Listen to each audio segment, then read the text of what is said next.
it a good thing or a bad thing to have a quick turnaround like this after a loss like last night?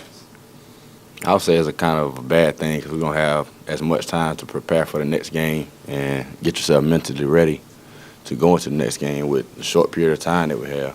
But it's also good that we can just keep going into games and just trying to build on what we lost, what we didn't do good on in the previous game.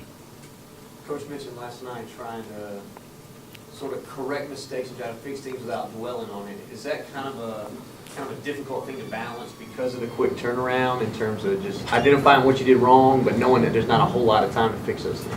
I mean, it's kind of difficult because he would like break it down to you the next day in practice, like, and try to do the best and let you work at it. But now we don't have as much time because we have to go to another game and focus on a different team. So we don't have the time that we usually have. You know about Duke and what they're going to bring to the table tomorrow? They're a good offensive team, and they play at a very fast pace. Everybody can bring the ball up, and I mean, they have a lot of good players, so we got to lock in defensively.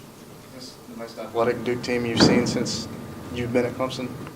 Yeah, I think this is the most athletic team they had since I've been here. Is it maybe a little bit, I don't know, less concerning that there's not 7-3 in the lane, that they're not so long, they're a little bit smaller team in terms of just executing against their defense? Yeah, I think it is less concerning because you can get to the basket a little better than like last game because they had like 7-2, 7-3, and they affected your shot, but it gave you a chance to look for others when you got in the paint. So, but with this game, I think it'd be different for everybody to get to the basket. Against a team as fast-paced and athletic as they are, what are you guys going to have to do to counter that? Slow them down and know that them get in transition as fast as they usually would, and kind of set up our defense in the half court and make them score against that.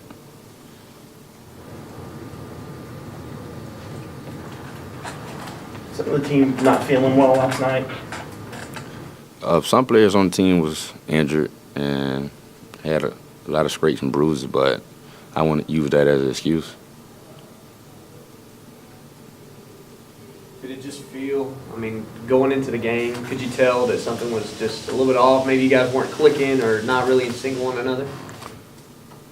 I wouldn't say we wasn't clicking. I'd say everybody was just anxious to play in a big game. And like as the game went on, everybody wasn't hitting the shots that they usually hit, so they kind of got a little frustrated. But overall, I think it was just our fault, and it's just something we got to get past and move on to the next game.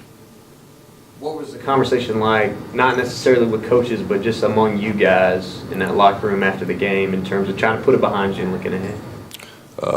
That we got to do better, and we got to just turn it around and fix our mistakes as a team and just kind of keep each other's back as we usually would. Talk about the opportunity to spin around so quick and get back out there. Obviously, after a loss, all you want to do is get back on the floor one more time. Talk about the opportunity to do it so fast, kind of a good and bad thing. Less time to prepare, but not much time to think about the loss. I mean, I would say it's a bad thing because we don't have as much time to prepare for a real good team that's going to be one of the best teams we face this year. And I would say that's a good thing because we get a chance to redeem ourselves and win and do a good thing for our crowd. If we win the game, it'd be a real big win for them and ourselves. So I think that would be the positive thing about it. Knowing what's coming ahead on your schedule, how do you keep this game in perspective in terms of like knowing, okay, after this we play like 7 of our next 9 or something on the road. We want to be able to protect home, knowing you lost last night. How do you keep this game in a proper perspective without maybe getting over anxious like you talked about last night? I would say just prepare for this game as you would prepare for any other game. Don't try to do too much different, and just stay focused on the things that matter instead of trying to move past it and worry about the next games. Anything else for Rod today? Okay. Thank you, man. Thanks, Rod. Yeah.